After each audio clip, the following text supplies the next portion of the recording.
All right, so like some more folks on the line, so we'll go ahead and get started. Again, my name is Pat Walsh. I'm with a partner here at Oxford, and we've got my colleague Eric Chrisman. So this is the third one of these that we've done, actually the fourth one throughout the spring here with some of the coronavirus stuff, and we're going to change topics a little bit today. So so far we've done some webinars on your questions and things you might ask about investing during the virus and financial planning and how to get started on that. We're going to flip the script a little bit today. It's going to be more, we're going to go through some questions that actually will arm you to take to a financial advisor and ask them questions about how they do things, their business practices, their investments, their fees, to really arm you with the details that you need to make an informed decision on hiring somebody. So at a high level today, just a kind of an overview, we'll go through some reasons why someone might hire a financial advisor, what traits you should look for, different types of advisors and different types of ways they can get paid. And then we'll actually go through some of those questions you can ask. Again, the ones that we feel are important, we feel that we have pretty good answers to here at Oxford, and again, hope to arm you with the information you need to make that decision for yourself. So with that, Eric, anything to add at this point? No, I just want to welcome everyone. I know we've had some folks who are probably sitting through a couple of these, and appreciate your all's continued interest in these types of things.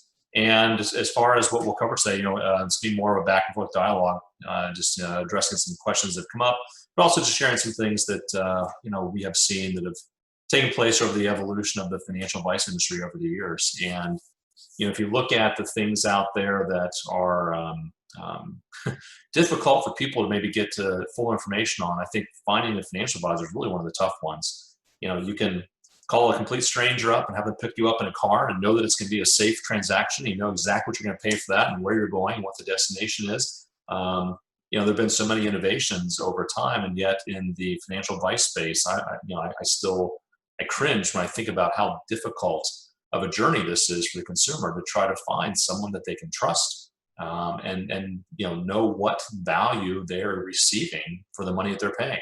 And so we'll talk about these concepts a little bit today, but I guess I'll just start off by saying that we are sympathetic to the challenge and the struggle, and we've been doing all we could here at Oxford over the years to try to be much more transparent, much more clear about what it is that we do and how that may or may not be a benefit to someone, because we know at the end of the day, it's your money, and you just want to make sure you've got someone there beside you if you need that help, who can do things that should be in your best interest and help make a big difference in the lives of you and your family. So, I'm stealing past thunder a little bit, but we'll talk through some of that today. So we do appreciate the challenge, and we're doing all we can to help. Yep. All right. So as Eric said, I'm going to turn it back over to me. I'm going to do a little more talking than I have in the last couple of webinars. This is something I'm pretty passionate about. Getting our advice out there, getting the word out there about questions you should ask, so that as Eric said, it shouldn't be this magical black box behind the curtain. Nobody understands what's going on. You should feel informed about the decisions that you're making with your money, and feel good about the type of people you're working with, and some characteristics that are similar among those advisors that we feel that folks should be working with. So with that, like I said, I'm going to start with a couple kind of a high level topic of why might someone hire a financial advisor at all? Do I need one? That's a question we actually get asked relatively frequently. Is there's people out there that do it themselves, or people out there that as Eric said, value that trusted partner to be that really that catalyst for you, to be in your corner, to help you make a plan, to help you stick to that plan. You'll see that as a recurring theme throughout these. That's really what you should be looking for, what you should be paying for. It's not necessarily about market performance or find the smartest person in the room. It's about somebody that you can relate to and feel good. That's in your corner to help you make those decisions. So a common question we get is, why might someone hire one in general? It's a bunch of reasons why that might happen, but really we're looking at kind of, I call it a life change or something big that occurs that might be that trigger. So you've got things like maybe a change in a job, whether voluntary or not.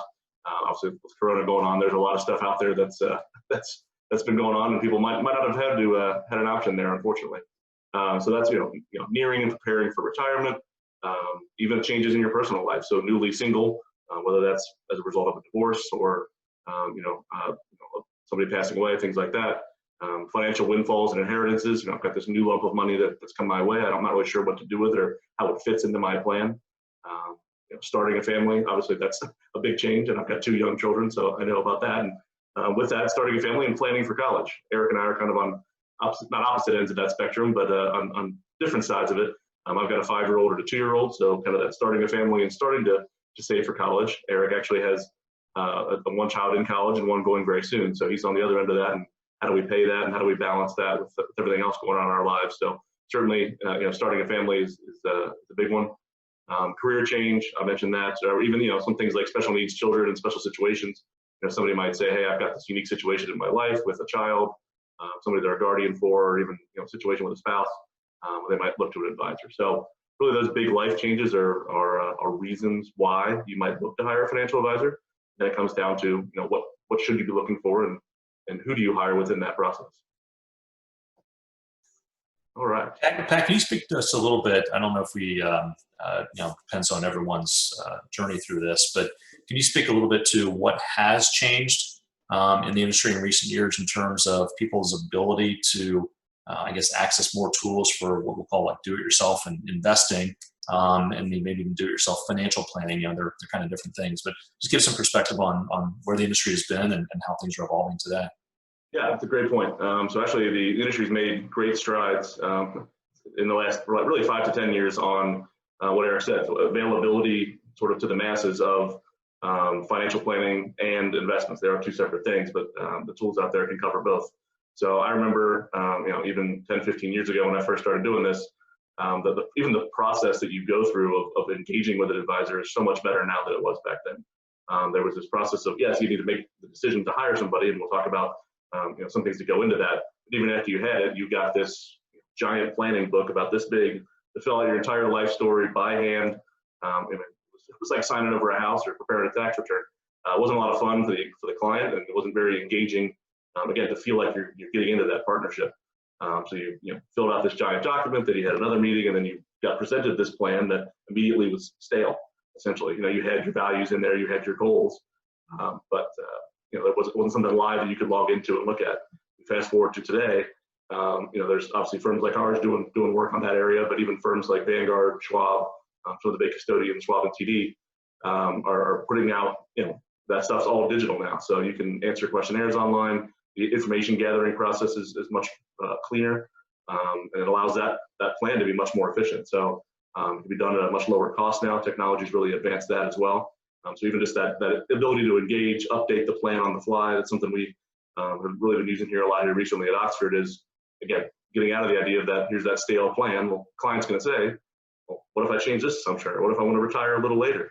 There's been great strides made on being able to do that on the fly, have that engaging conversation, lock that plan in for you, and have you be able to log in and check on it periodically to make sure you're staying on track. Yeah, I think some folks who are listening might be familiar with a term that's been coming about in the last few years called Robo Advisors.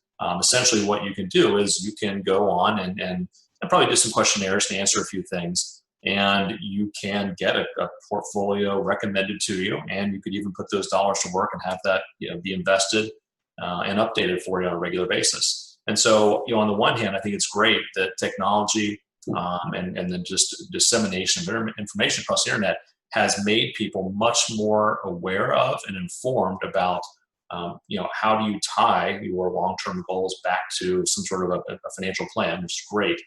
And the internet has made things much more clear and transparent, although it's got a long ways to go, as far as what are you paying for this type of advice and this type of implementation. So that's a really good development. One of the challenges with that, and one of the things we'll try to address today is, the information we're going to arm you with, the types of questions you should be asking, how do you go about finding good advice or a good platform. These things should apply, the same questions should apply to anything, whether you choose to actually work with a professional advisor at all times, whether you choose to do it yourself. You should be asking these same questions. What am I getting from this? What's it going to cost me?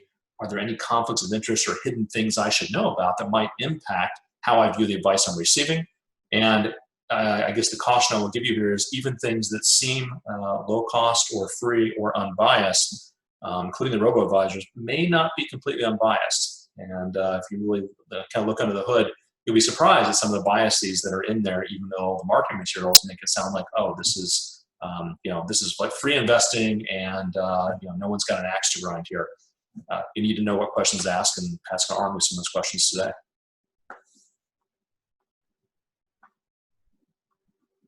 and he's going to turn on his microphone. Thankfully, Zoom is wonderful because it actually hears you talking and it says, hey, turn your speaker on. Sorry about that. But yeah, so as I said, Eric said, good point. We'll arm you some of those questions today, and looking forward to getting into the discussion. So we did cover kind of reasons why you might hire an advisor. Eric talked about the need to hire one or not, and some services that are out there to potentially do it yourself with the Robo Advisors and things like that.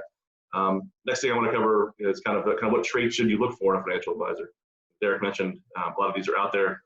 You want to make sure you do your digging to uncover if it's the right fit for you.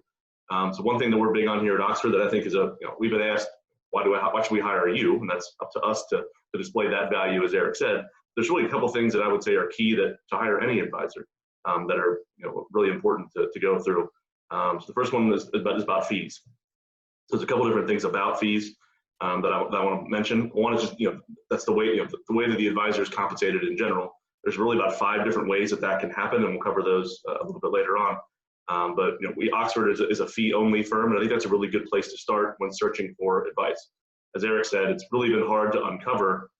If you want to go buy a dishwasher, there's different brands and different models, but you essentially know what a dishwasher costs. You know what it's going to do for you, and you could say, yeah, $500 or $1,500 or $5,000. It makes sense for that particular instance. Financial advisors, because there's not a lot of transparency out there, it's really hard to figure out how these guys are paid and what they're doing. So a fee-only model, again, we subscribe to here. I think it's a good place to start because that means there's the transparency on the compensation. So there's not any products being sold. There's not any commissions behind the scenes and things like that. So that's a big piece that I would start with if I was looking for an advisor on my end today. Next piece is fiduciary. So again, call it the F word. It's much less fun and offensive, I guess, word than the other F word, but it's becoming more out there. We've been asked, hey, are you a fiduciary? For people that you wouldn't normally think that would ask that. Eric actually got asked that by his Uber driver one day a couple of years ago. It's just stunning to hear that people are starting to understand what that means and understand the power of that. So fiduciary simply means we have to act in your best interest and not in our interest. We have to put your interest ahead of our own. Again, it seems simple, and I would like to think that most advisors do that anyway because they're just good people. But there actually is a differentiation between types of advisors that are held to that standard and ones that are not held to that standard, even if they try to be or pretend to be. So again, yeah, it's interesting. There's just to show how long this disparity has continued to persist. If you year after year, when they do surveys of consumers and are looking for financial advice, they'll ask them, if you're working with someone right now, what is that advice you're receiving? Is that unbiased or any conflicts of interest? And everyone thinks that they're receiving unbiased advice because that's the expectation. Of course you are. In reality, that is a pretty small percentage of the folks out there. People hold themselves out as being advisors, are not required either by professional code or by regulation to actually serve in a fiduciary role, meaning they must make their own self-interest subservient to what the client's best interests are. And then, of course, disclose all conflicts of interest. So you would think that would be the standard, and it's not. And there's actually a case winding its way through the courts right now. The SEC was actually Securities and Exchange Commission, is a regulatory body for most investment advice, was actually trying to do something to make it a little bit better. And after negotiating back and forth with some of the large firms in the industry, we ended up once again with a watered down standard. So there's a lawsuit working its way through the courts right now to try to block the SEC from putting in stricter regulations. And the reason that lawsuit is out there is because the regulations aren't strict enough, in the opinion of certain groups, and we would be in agreement with that. So keep an eye on the news. Hopefully this thing continues to get better. Whether a legislative or regulatory mandate comes out or not, at the end of the day, it's your money, and you have the right to know what the conflicts of interest are, how you are compensating this person for giving you this advice. Whether you've got an agency there to protect you or not, you need to protect yourself and you need to not be afraid to ask these questions. So just want to chime in with that current court case that's going on. Yeah. All right. So actually I have a couple questions come in on the chat. So actually I'll touch on the questions. There's 2 questions in there that we'll get to here in a second through that's actually the next topic we're going to cover, some questions about fees. So the last piece I want to tie up kind of that what should you look for. So we talked about fee only, talked about fiduciary, and actually within a fiduciary as an RIA, which is what we are, registered investment advisor, as Eric mentioned, governed by the SEC, we are required to be a fiduciary. Over and above that, both Eric and myself and Tyler and Harrison, the 2 other advisors on our team, are also certified financial planners. which is kind of the highest designation that you can get on our side of the fence as far as advice goes. As part of that, we actually are also required to be a fiduciary. So Eric talked about some of these things going on regulatory-wise. It's actually really interesting to see how it all shakes out. You've got lobbyists involved and things like that, and nothing's always crystal clear coming out of Washington. But there's this idea that if you don't work for this independent fiduciary firm and you work inside one of the larger broker houses or insurance companies and you have a CFP, how can you necessarily act in your best interest when you might be beholden to these larger companies? So that ties into kind of the third piece is independent. We would look for an independent advisor or advise you to look for an independent advisor. Again, not that there's not good people working inside those other organizations, but if you have a insurance, Northwestern Mutual, Lincoln, Merrill Lynch, again, not picking on them specifically, but somebody else kind of a parent company role overriding and making some of those decisions, that's a potential area for conflict of interest or bias. This particular solution, they might pitch as the thing that we need to be selling this month, and that might not be in your best interest. And the advisor's left in a position to try to resolve that, or just pitch whatever product they're telling them to do. When you're dealing with an independent firm like Oxford, again, we have the fee that we charge for our advice, and we dispense that advice and help you administer that plan. There is no middleman, no brokerage house, anything like that. So that's a potential example of, I would say, bias or conflict, and some, just another cook in the kitchen to try to influence decision making. And just a little more specifically on that, there's a lot of confusion out there about how folks are compensated. So they'll say, well, no, we work on fees as well. We don't take commissions. Commissions are bad. And I'm not making that statement, but we have certainly, we deal with a shop. We feel strongly that fees are the right way to go. But look at who is paying those fees. In our situation, we believe that we work for the client, and therefore our sole source of compensation is the fee paid by the client. We don't have anyone else that's paying us anything. There are some other folks who will say, well, I'm getting a fee for advising you, but that fee is, of course, coming from some parent company in New York or the Wall Street firm type of thing. And that's not wrong, but just understand that there is another entity there with its own interests and its own behaviors, and those things could influence the advice that is being given, even though it's fee-based advice. I know it sounds like we're splitting hairs here a little bit, but again, always ask, who do you work for? How am I compensating you?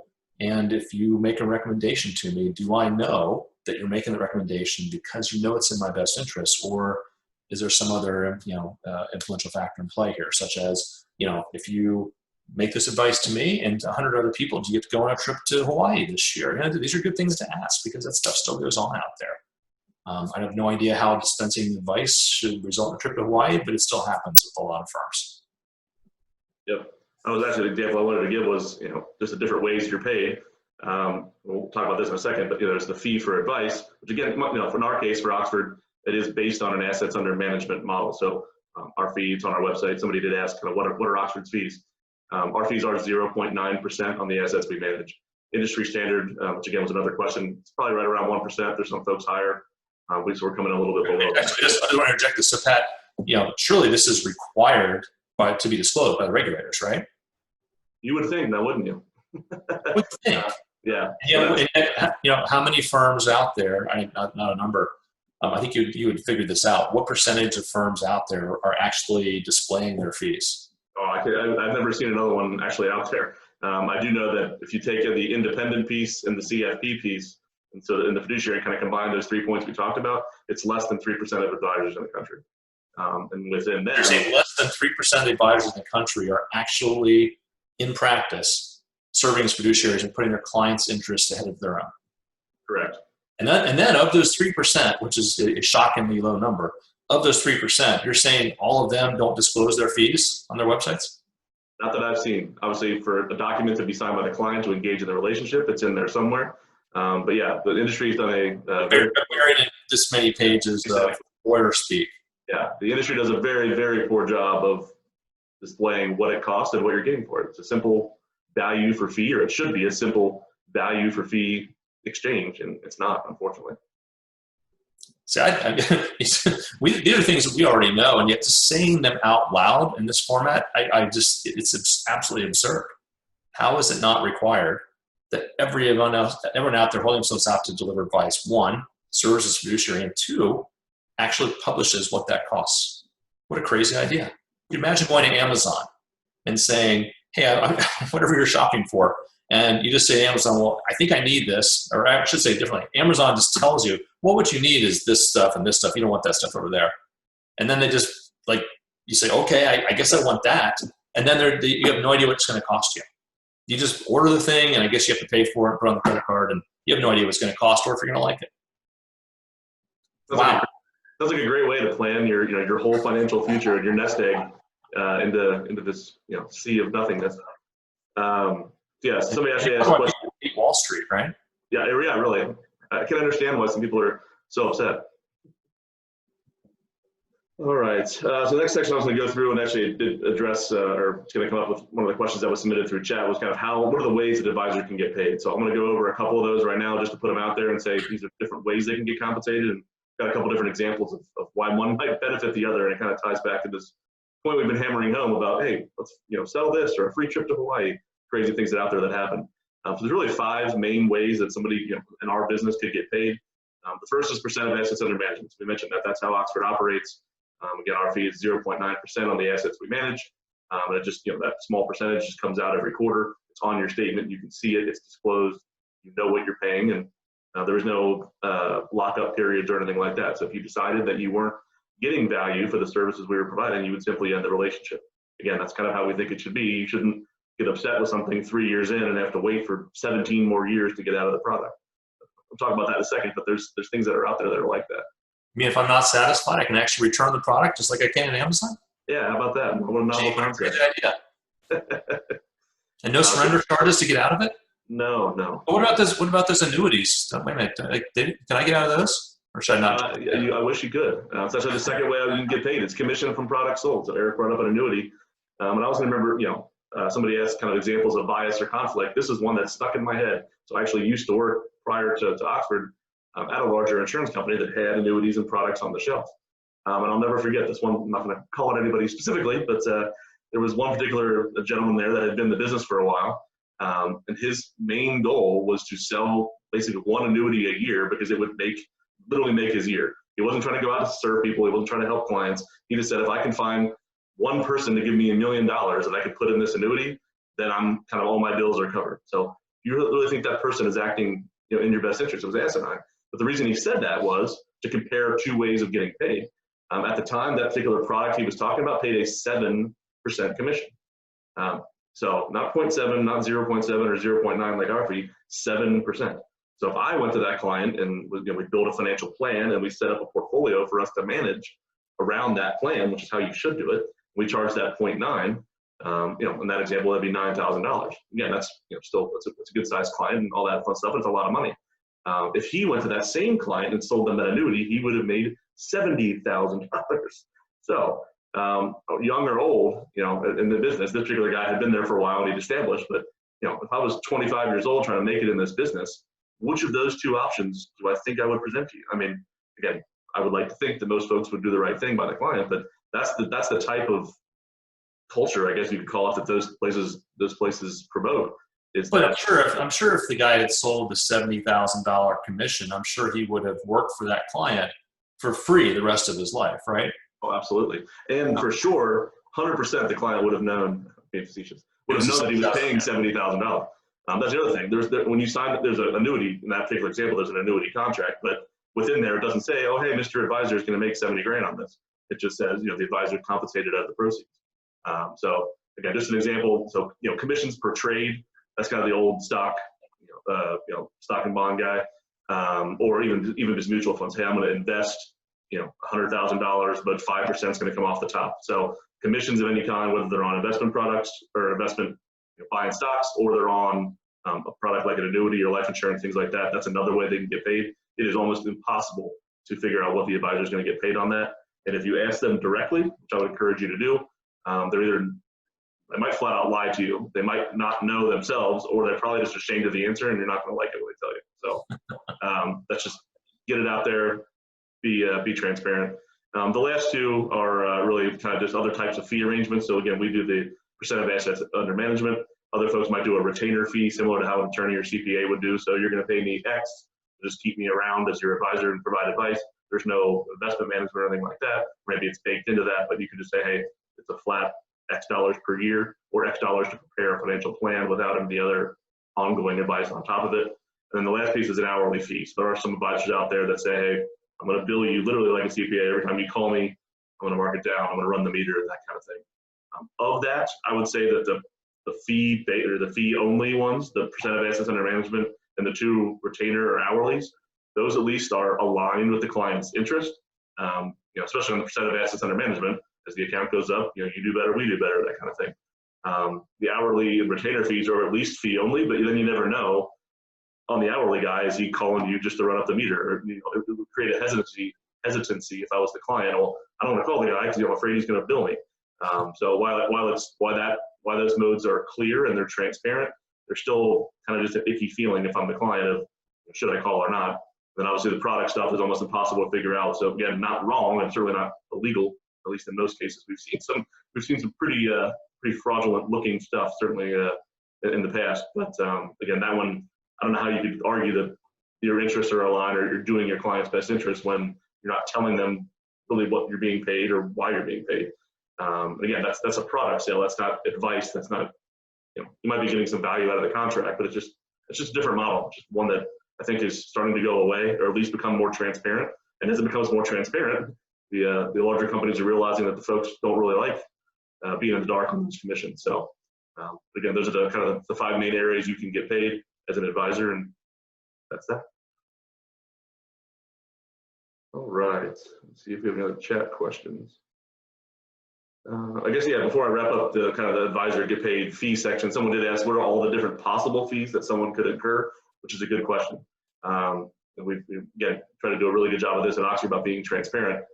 There's a fee for advice, so there should be a fee for advice or for the person. In this case, it'd be Oxford.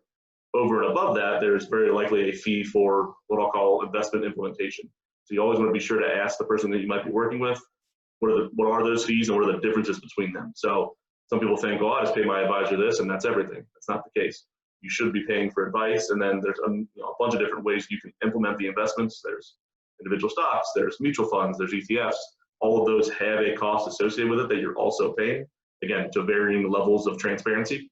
And so again, mutual fund, the expense is in the prospectus. If you want to read this giant document about Fund X, it's not going to be on your statement. You're not going to see it. So that's another thing that's called an extra fee that everyone really pays across the board. And that's another one, a good one to ask about.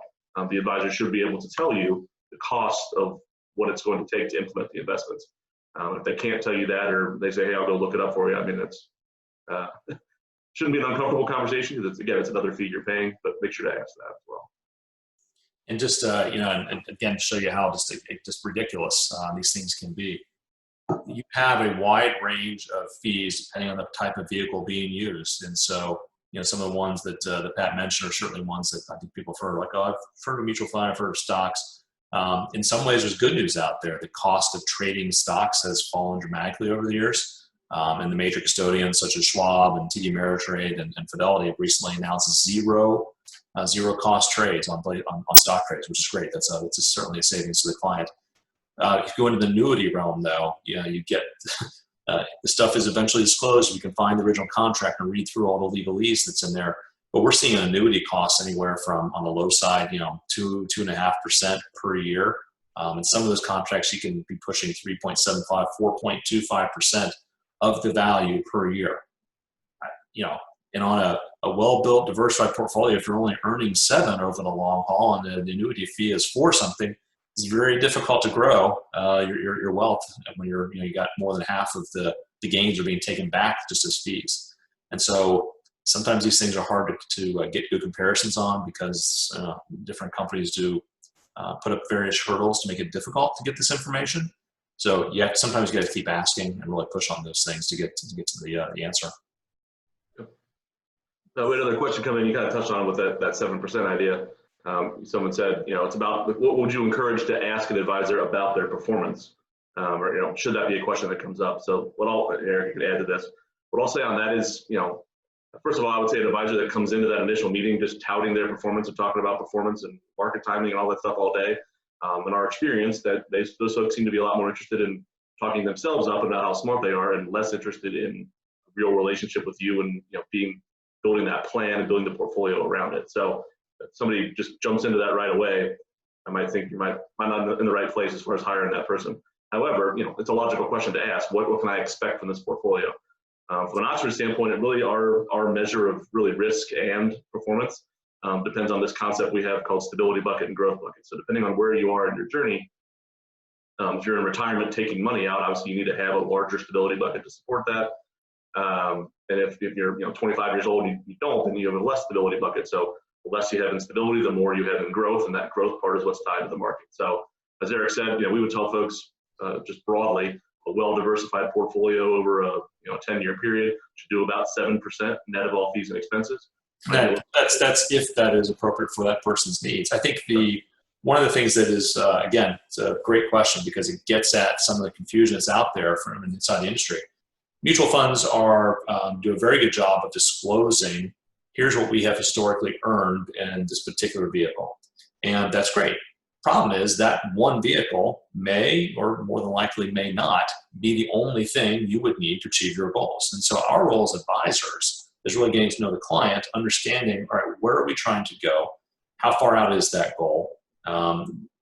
What types of things are going to feel right to you in achievement of that goal? And then we blend something together, pulling from, could be a mutual fund, could be individual stocks. We've got to blend those things together in a customized way for each and every client.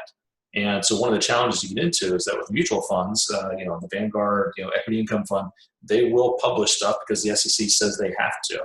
But the performance information that they publish is making the assumption that you personally own that fund for 3, 5, and 10-year periods going back, and that you never bought or sold anything else. You put in $10,000 and you never made a change at all.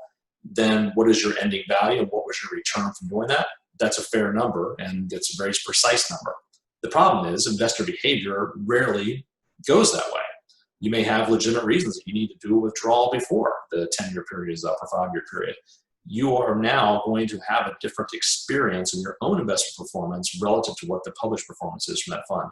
There is a company out there that's been doing a study of this phenomenon for more than 20 years called Dalbar, D-A-L-B-A-R. They publish the results of their survey each year, and they found something interesting. What the mutual funds are advertising as the performance versus what the end clients or investors actually receiving are vastly different numbers. We could go on for quite a while about why that might be.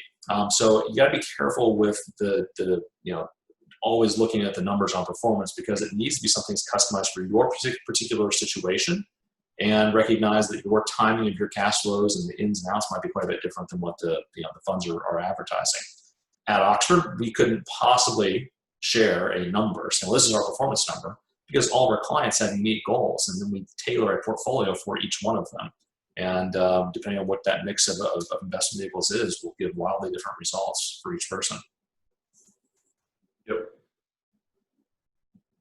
A couple more questions actually I've seen in the chat about kind of just performance and philosophy. So we did, we have Power 5 Investing. That's our proprietary philosophy that's unique to us. It talks about how we build portfolios for clients that we apply across the board. Again, each specific situation warrants its own implementation of that particular philosophy, but we've got a book behind it. It's on our website. So again, I'll invite the person that asked that to check out the website. It's all listed on there as far as how we go through that whole process. And then the other question actually is one that is a good one that we don't get often, which is, how often or how do our own personal investments mirror investments we have for clients? The old kind of do as I say and not as I do argument. We absolutely have investments aligned with clients. So again, each unique situation, depending on when you need cash. If I need cash in 3 years, it's different than a person needs cash in 30 years. So there's some uniqueness to how the portfolio construction, I guess I'll say. But as far as the implementation goes, we absolutely eat our own cooking on that. How could we possibly tell you that this particular investment or suite of investments is a good decision for you? But it's just, it's not up to our standard, or we do something different personally. We just don't operate that way. So, each of us has investments, sort of under our management, so to speak, that we apply the same thinking to, and even the same physical investments themselves, down to the stock and the fund, just to make sure that at all times we're eating our own cooking. So, good question, not one that we often get, but so a good one to ask, and hopefully the person gives you an honest answer. But we absolutely follow that here at Oxford. Yeah, but the only exception to that would be is if the client has a specific request to say, hey, I inherited this stock from my parents and it's got a lot of sentimental value, and I can't part with it. Would you guys at least just hold on to that and manage around it, maybe even customize a portfolio to know that I've got this one large holding, I need to build a diversified portfolio around that. We'll certainly customize that for them, even if we say to them, gee, that's a particular stock or a mutual fund that, wouldn't really be our first invest recommendation, but we understand you may have reasons, sentimental or significant tax exposure. We would never tell someone, hey, you've got to sell all this stuff out or we want to talk to you. I mean, we'll customize and work around that situation as best we can. And that does lead to some differences in people's performance over time as well. But again, we also got to do what's best for the client. And if there's good reasons to hang on to something, then we try to work around that. Yep. A couple more questions again before I get back to my stuff. Going through the chat, someone asked, how comfortable are you with the rebalancing, or what? That's kind of ties into a question I was going to bring up later, which is asking, if you're looking to hire an advisor, ask them about their philosophy. Again, we've got Power 5, and I won't bore you with all that today. It's on the website, and we've got a book that Eric wrote that outlines that we can be happy to send to folks. But as far as philosophy goes, there's no true right answer, I'll say. You just need to be working with an advisory practice that at its core, is trying to understand you, understand your goals. We absolutely will not just take somebody's money. If someone says, hey, I got an extra X laying around, can you invest it for me? We don't do that. Most people will be, oh, it's money. It's opportunity for revenue. So maybe we're not smart about the way we do it, but we want to start with a plan. You can't invest without a plan. I would need to know who that money's for, what important people are in your life, how long of time horizon. Is this a retirement thing, or is this a buy a new house in 2 years thing? So there's a lot that goes into that on the front end. Working with a firm that wants to understand your goals, your aspirations, your risks before building a portfolio is what makes sense. You can't possibly make recommendations without knowing that about you. So again, kind of steer clear away from advisors that just come out and say, hey, I did 10% last year. Well, was that good or bad for the client? Did that even apply? Another question we get a lot is, what are the different benchmarks and things out there? If somebody came in and said, hey, I got 10% last year, is that good or bad? I honestly don't know without knowing that person's goals. If they were very conservative and they only expected to get 2% and they got 10, that probably means the advisor took too much risk for that individual situation. If they got 10% and the market did 50 and they expected to be all in the market, well, then something seems off there. So just the raw numbers, you got to be careful with a little bit, because Eric said, you might not have owned that particular holding for that long, but also it ties back to your goals. Quite possibly, even if the raw number sounds great, you could be taking too little or too much risk depending on what the plan outlines. So always start with the plan, get to the investing after that. Here's another question. Eric, this will be a good one for you. Somebody asked, who do you respect in your field? What do you read? Do you read other rating services and firms, or kind of where does an advisor gather their information? Which I know is a very broad question, but something maybe we can both touch on. Yeah, this can't be. I'm not that interesting of a person. Ask anybody, really. Ask my family. The person that asked that question said, you got books behind you, so what do you have there? Oh, that's funny. You know what? That's I can get to that if anyone's really that interested. There are. The older I get, the longer I do this, the more I realize that there aren't really a lot of brand new ideas out there, and really much of anything in the world. And I think it's important to have a good long-term historical perspective. And so specifically to the investment space, this book is not on my desk, but I can walk over. Sorry, I just moved. It's I moved stuff around. It was over there. I think I moved over here. One of the classics, Jeremy Siegel's Stocks for the Long Run. An absolutely fantastic read. It's unfortunately it's a little bit technical, but I wouldn't say it's beyond people's grasp. If you want to have a good long-term perspective on how to build wealth, it's just one of the classics. It's probably on the 7th or 8th edition by now, and I just wholeheartedly recommend that one to folks. The one that's, what did Warren Buffett read? He studied underneath a guy named Benjamin Graham. Benjamin Graham wrote a book called The Intelligent Investor back in the 30s, I think. It's way back there.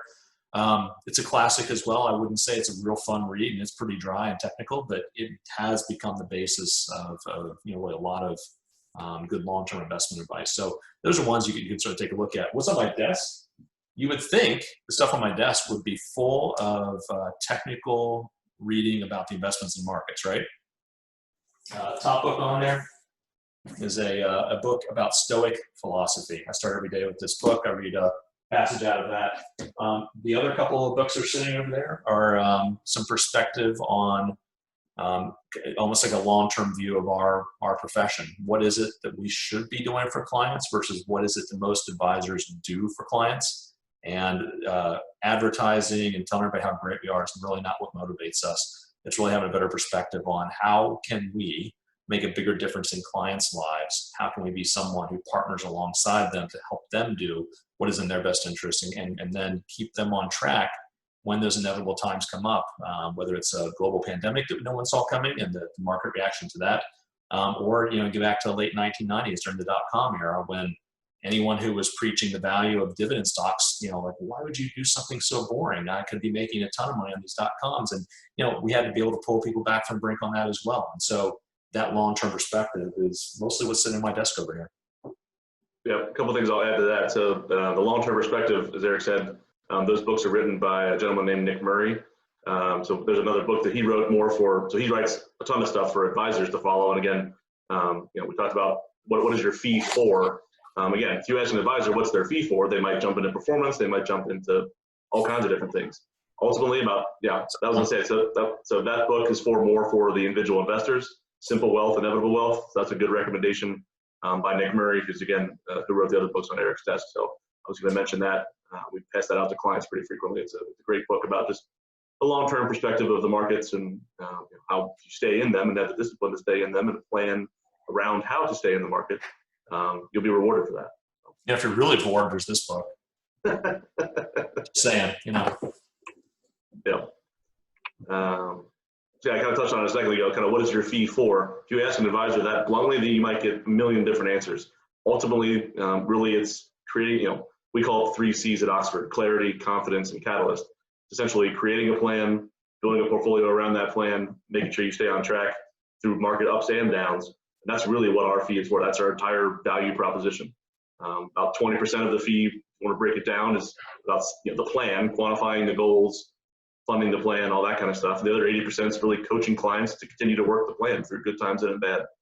And yes, performance is important, and yes, picking good stocks or funds are important, but you have to have that plan, that guiding light, that discipline to stick to it.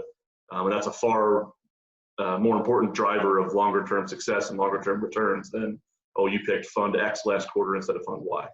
In the grand scheme, that's not going to make you can't be terrible at that, but it's not going to make a huge difference compared to, do you set out something that's realistic? Are you living within those means or saving as much as you can to get towards that goal?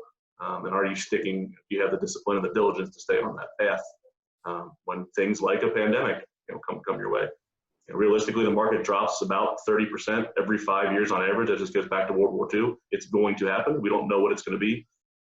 We've joked in the last several months, Eric and I have, even with clients, that we might have thought unrest in the Middle East or something with Iran, who knows, might have caused the next thing to happen. Global pandemic and accompanying economic shutdown were not super high on our list of things that we thought would drive the markets down, but here we are. It does happen. It happens about every 5 years. Make sure you have a plan, and make sure this advisor that you're potentially hiring, or maybe you have already hired, has a plan in place, a documented, evidence-based process to get you through that. That's the most important thing you can do in hiring an advisor. That's why you would hire an advisor. As we often say, we build a plan in anticipation of volatility, not in reaction to it.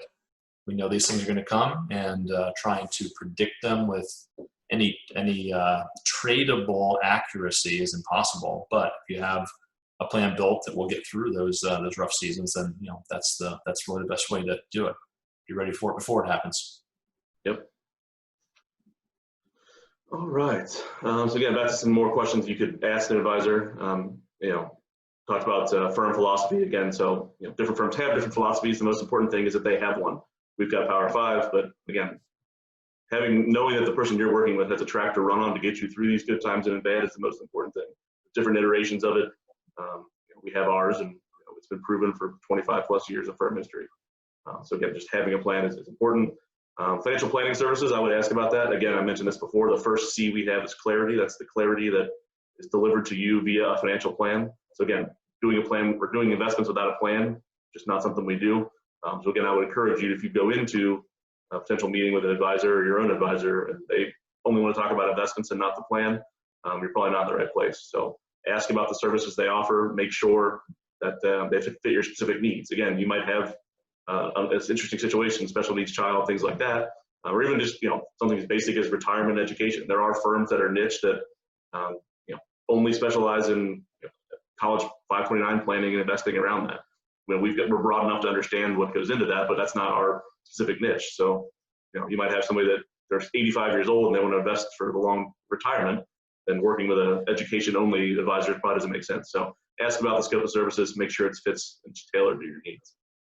Pat, are there any specific resources on the internet that you would direct people to if they're trying to get more information about whether it's checking out a potential advisor or just kind of a bulleted list of, hey, look for these 6 or 8 things? Yeah, I mean, there's a couple things out there. There's a firm called Zoe Financial, ZOE. They've done a really good job. They're trying to build their own niche. They're actually a referral network of advisors, but they've done a lot of due diligence and almost like P&G here locally would do with focus groups and things, and test the product before it goes out to market. They've done a lot of that with this kind of stuff. What to look for an advisor, how to interview an advisor, what questions you should ask, what things you should avoid. Again, they have a vested interest in you hiring somebody because they can hook you up with an advisor if it makes sense. But yeah, so zoefinancial.com. I think it's ZOEFIN, so fin.com. There's articles galore out there about what's out there and what's available and what you should be looking for, and how to get this hiring process done should you be interested.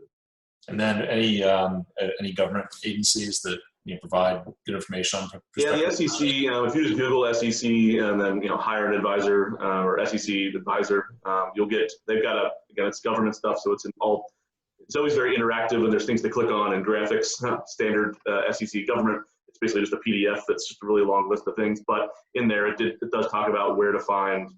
Another thing we haven't talked about yet that's important are anytime the advisors run afoul of certain things. So if you have to disclose if you've had a bankruptcy or if you're behind on taxes or if you've had a complaint, all these different things. Again, Oxford's clean on that. Just put that out there. But through the SEC website, you can do some research on, again, the same kind of stuff, what to hire or how to hire, what to look for, what type of questions to ask. And then within that, you can actually search disciplinary history and things like that to make sure it's clean.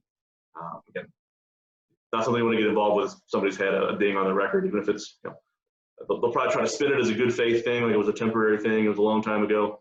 Again, I think there's plenty of advisors out there that are clean on that you don't necessarily need to spend your time working with somebody that might have not done something the right way, even if it was a long time ago.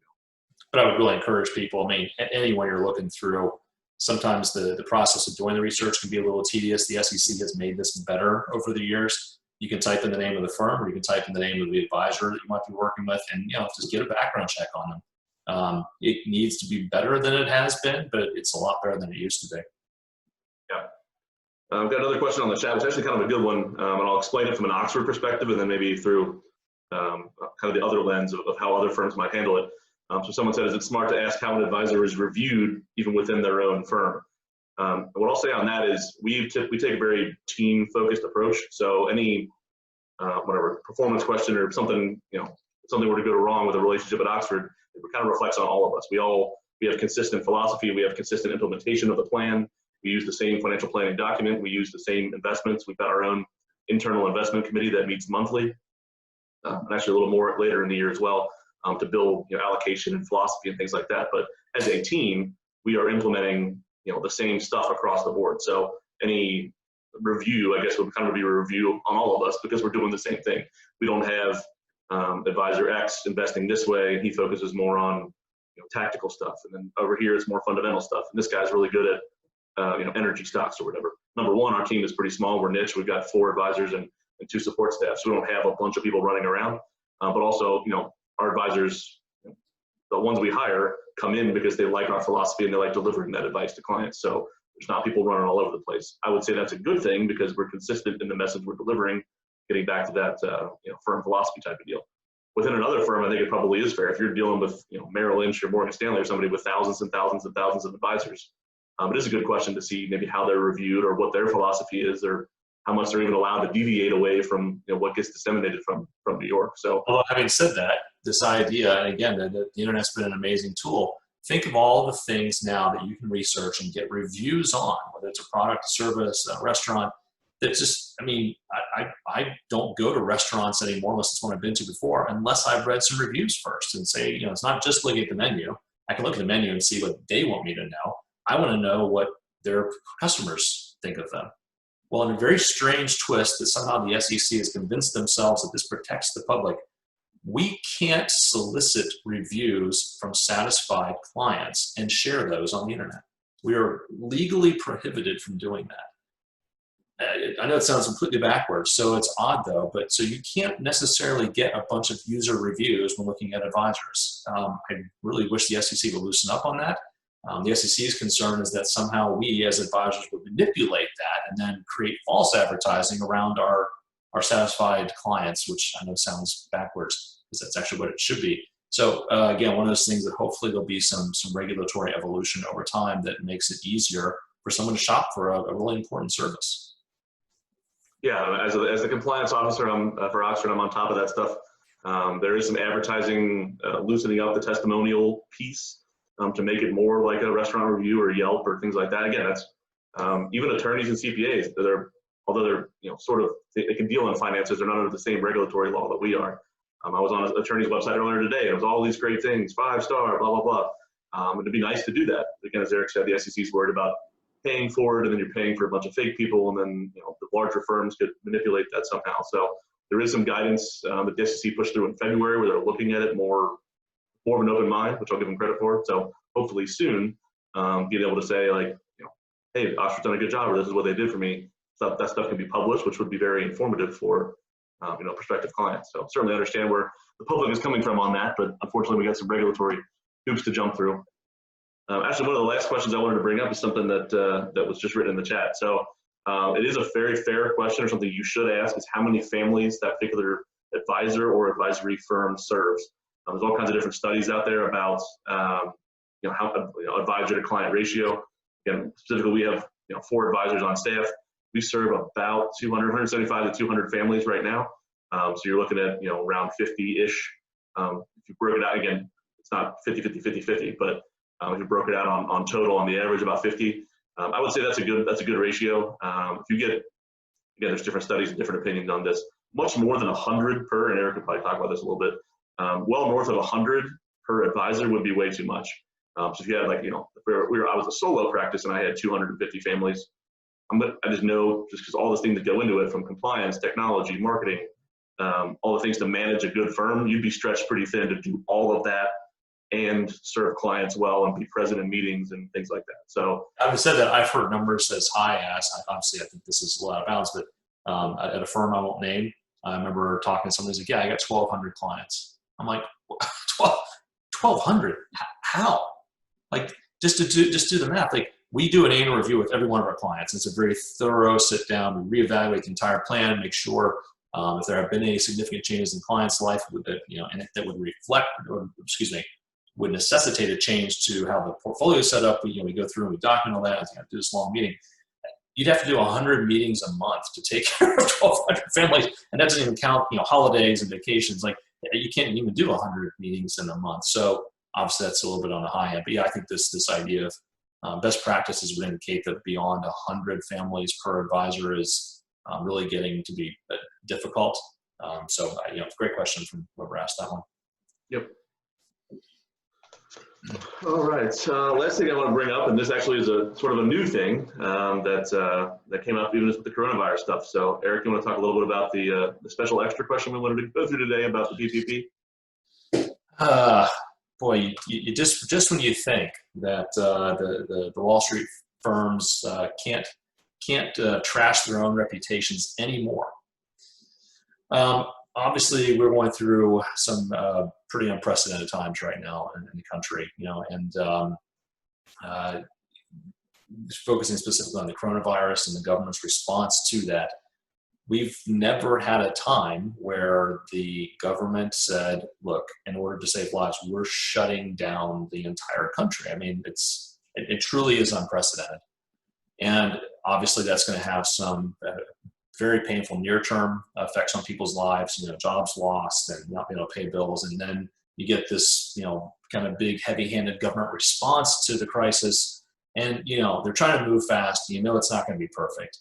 But it ends up playing back into the narrative of, well, there goes Wall Street again, sticking it to everybody else. So the situation Pat's referring to, The government came out and said, look, we're trying to get some cash flow back out to businesses so they can keep their people employed. And it was this thing called PPP. It's a loan. Actually, it was payroll protection loan. I think I messed up the acronym. Yeah, PPP. Yep. And the idea is if you Paycheck protection program. Paycheck protection. Yeah, I'm sorry, I knew I butchered it. Paycheck protection program. And I think it was a well-intentioned program. Here's the issue. You've already heard about companies like Shake Shack and some other public companies that took the money and then thought, geez, maybe either they realized on their own or out of just shame from the public said, we're a public company. If we need to raise more money to stay in business, we can always just issue shares of stock. We're big enough, we can do that. These loans, I think the intention was that they would go to small businesses, whatever your definition of small is.